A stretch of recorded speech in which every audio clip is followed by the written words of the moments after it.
ခေတ်ကြီးကမကောင်းဘူးဟိုကြောင်းရဒီကြောင်းရပြေးပါလွှားရပုံရဘုန်းကြီးတို့ငယ်စဉ်ဘဝကဆိုလို့ရှိရင်ဒုတိယကမ္ဘာစစ်ကြီးဖြစ်လာတဲ့အချိန်အိမ်မှာနေရတယ်လို့မရှိဘူးတောထဲမှာပုံအိတ်ကြဒီထက်တပြားတိုက်သေးတယ်နော်ညခွေးဟောင်ရင်ကြောက်နေရ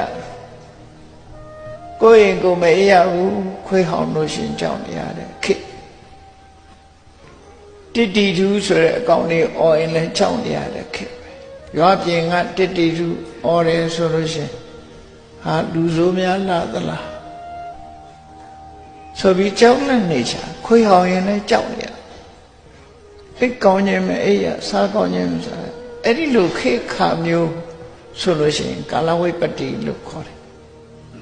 ဖယားမပွင့်ဘူးဆိုလို့ရှိရင်လည်းပဲလူတွေဟာအကောင်းနဲ့ဆိုအကြောင်းအကျိုးသိနာလဲခွင့်မရှိကြဘူးမာယနဲ့ပိဿာတရားတွေလွှမ်းမိုးနေတဲ့အခါမှာလည်းပဲအဲ့ဒီခေတ်အဲ့ဒီအချိန်ပိုင်းဟာလဲကာလဝိပတ္တိလို့ခေါ်တာချိန်ခါမကောင်းလမ်းကြောင်းဖြောင့်မှတ်ဖို့မရနိုင်ဘူး